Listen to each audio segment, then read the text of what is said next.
আসসালামু আলাইকুম ওরহমতুল্লাহি ওবরাকাতু। আলহামদুলিল্লাহি ওয়াহদা ওয়াসসালাতু ওয়াসসালামু আলা মান লা নাবিয়্যা বা'দা আম্মা বা'দ ফাউযু বিল্লাহি মিনাশ শাইতানির রাজীম। লাকাদ কানা লাকুম ফি রাসূলিল্লাহি উসওয়াতুন হাসানাহ ওয়া ক্বালা আন-নাবিয়্যু সাল্লাল্লাহু আলাইহি ওয়াসাল্লাম বুইসতু মুআল্লিমান আও কামা ক্বালা আলাইহিস সালাতু ওয়াসসালাম। সমস্ত প্রশংসা মহান আল্লাহ তাআলার, যিনি না চাইলে একটা গাছের পাতাও নড়তে পারে না। প্রিয় উপস্থিতি, প্রিয় হাজিরিন, আমি আপনাদের কাছে আমার এই ভিডিওটা হাত জোর করে অনুরোধ করব দেখার জন্য। দেখুন, আজকে আমরা যেগুলো করছি, অর্থাৎ আমাদের স্বাধীন রাষ্ট্র, আমরা চেয়েছিলাম জাতিকে একটা জালেম শাসকের জুলুম থেকে রক্ষা করতে, এবং সেটা আমরা করেছি। এবং এটা করার ক্ষেত্রে স্টুডেন্টের সাথে অনেক গরিব রিক্সাওয়ালা থেকে শুরু করে বিত্তবানরাও, বিভিন্ন শ্রেণীর, বিভিন্ন পেশার, বিভিন্ন ধর্মের, এমনকি দেখা গেছে যে বিষয়টা নিয়ে আন্দোলনটা শুরু হয়েছিল সেটা হচ্ছে কোটা। এই কোটাদারি মুক্তিযোদ্ধার সন্তানরাও আন্দোলনে যোগ দিয়েছে। অনেক মুক্তিযোদ্ধার সন্তানেরা যোগ দিয়েছেন। তো সর্বোপরি কথা হচ্ছে যে আলহামদুলিল্লাহ আমরা সেটা পেয়েছি, আমাদের সম্ভব হয়েছে, বা আমরা একটা স্বাধীন রাষ্ট্র কায়েম করতে পেরেছি। কিন্তু আমার সব থেকে কষ্ট এবং দুঃখের বিষয়টা হচ্ছে ওই জায়গাতে যে আমরা বড় বড় আলিশান বাড়িগুলো আগুন দিয়ে পুড়িয়ে দিচ্ছি, তারপর আওয়ামী লীগের অফিসগুলো বিভিন্ন জায়গায় পুড়িয়ে দিচ্ছি। এখানে একটা বিষয় মাথায় রাখা দরকার যে যে দলই ক্ষমতায় আসুক তাদের একটা অফিস লাগবে মিটিং করার জন্য। হয়তো আওয়ামী লীগ এক এলাকায় একটা অফিস হলে যথেষ্ট ছিল, সেখানে 4টা অফিস হয়েছে, কিন্তু একটা আপনাদের লাগবে। আপনারা এই জিনিসটা না করে আপনারা এটা করতে পারেন যে ভিতরে যে মালসামানাগুলো আছে 5জন গরিবকে দান করে দেন। যে গরিব মানুষগুলো দিন এনে দিন খায়, আপনাদের সাথে কোটা আন্দোলনে যোগ হয়েছে, অনেক রিক্সাওয়ালা যোগ দিয়েছে আপনাদের সাথে। আওয়ামী লীগের অফিসে 20টা চেয়ার আছে, তো 20টা চেয়ারের দুইটা করে 10জন গরিবকে দান করে দেন, তারা অনেক খুশি হবে ভাই। কিন্তু পুড়িয়ে কয়টা ছাই তৈরি করে এই ছাইটা দিয়ে উল্লাস করে এটাতে কোনো ফায়দা নেই। এটা আবার যে ক্ষমতায় আসবে সে হয়তো 4টা অফিস করবে না, কিন্তু তার একটা অফিস লাগবে, এবং সেই অফিসটা আপনার মনে করেন যে আবার আপনার পকেটের টাকা দিয়ে চাঁদা তুলে এই অফিসটাকে তৈরি করবে। এরপর কি করেন, এই যে আলিশান বাড়িগুলো আগুন লাগিয়ে দিচ্ছেন, ভাঙচুর করছেন কেন ভাই?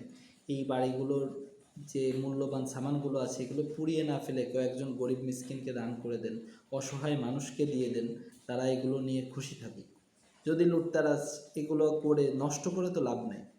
তো এই যে সামান্য, মনে করেন যে যারা শিক্ষিত সমাজ তারা এটা করছে না, কিন্তু আপনারা শিক্ষিত সমাজ যদি এই ব্যাপারটাতে মনোযোগ দেন এবং ক্ষয়ক্ষতি থেকে রক্ষা করার চেষ্টা করেন, তাহলে আপনাদের দ্বারাই সম্ভব।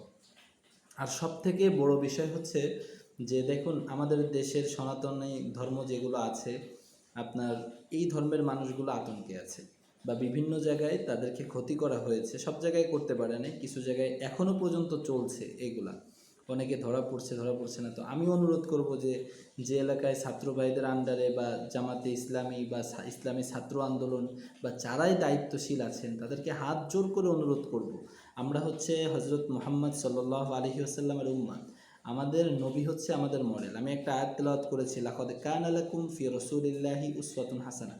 এখানে 3টা তাকিদ আনার মাধ্যমে এখানে বলা হয়েছে যে রাসূলই হচ্ছে শ্রেষ্ঠ মডেল। রাসূল সাল্লাল্লাহু আলাইহি ওয়াসাল্লাম হচ্ছে আমাদের জন্য, এবং 1400 বছরের যত উম্মত আছে, যত মানুষ আছে, সমস্ত মানুষের জন্য, সেটা ইহুদি হোক, খ্রিস্টান হোক, যে কোনো ধর্মের চাই হোক, সকল মানুষের জন্য উত্তম আদর্শ, উত্তম মডেল হচ্ছে মুহাম্মদ রাসূলুল্লাহ সাল্লাল্লাহু আলাইহি ওয়াসাল্লাম। এবং রাসূল সাল্লাল্লাহু আলাইহি ওয়াসাল্লাম হাদিস শরীফের ভিতরে বলছেন, বুইসতু মুআল্লিমান, আমি প্রেরিত হয়েছি শিক্ষক স্বরূপ। তাহলে আমাদের জন্য শিক্ষক স্বরূপ সে। তাহলে তাকে দেখে আমরা, আপনি যে বাংলাদেশকে স্বাধীন করছেন সেটা কিন্তু মক্কা বিজয়ের থেকে বড় স্বাধীনতা নয়। মক্কা বিজয়টা ছিল কিন্তু আরও অনেক বড় বিজয়, যেটা স্বপ্নের বিজয়, যেটা আশা, আকাঙ্ক্ষা, ইচ্ছার জন্য বছরকে বছর অপেক্ষা করে সেই স্বাধীনতা পেয়েছিল। কিন্তু সেই দিনের ঘটনাটা আপনারা পড়ে আসেন, একটু দেখে আসেন। যদি কারোর বাসায় বই না থাকে সে গুগলে সার্চ করে দেখতে পারেন। কিন্তু সেদিন দেখেন আল্লাহ রাসূল সাল্লাল্লাহু আলাইহি ওয়াসাল্লাম কতটা বিনয়ের সাথে কাজ করেছিলেন।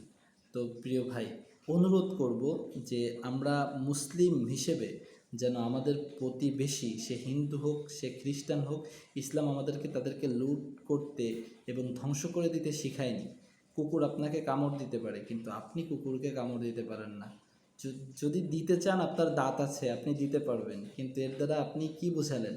এর দ্বারা আপনার ভিতরে মানুষত্ব নাই, এটাই বুঝাইলেন। কোনো রুচি সম্পন্ন মানুষ, কোনো জ্ঞান যার আছে, যার মেধা আছে, যার মাথা ভালোভাবে কাজ করে, সে কখনো কুকুর কামড়াইলে তাকে গিয়ে আর দুইটা কামড় দিতে পারে না ভাই।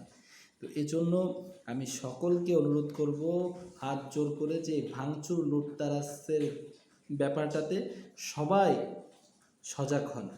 যে এলাকায় যেই আছেন, ইসলামী ছাত্র আন্দোলনের ভাইরা থাকেন, জামাত শিবিরের ভাইরা থাকেন, বা বিএমপির ভাইরা থাকেন, অথবা ছাত্র ভাইরা থাকেন, সবাই এই ব্যাপারটাতে এগিয়ে আসেন এবং যারা এখনও পর্যন্ত আতঙ্কে আছে এই ভাইগুলোর পাশে দাঁড়ান এবং তাদের আতঙ্ক দূর করেন। আর কোনো জায়গা পুড়িয়ে কয়টা ছাই, এক মুঠো ছাই তৈরি করে কোনো লাভ হবে না।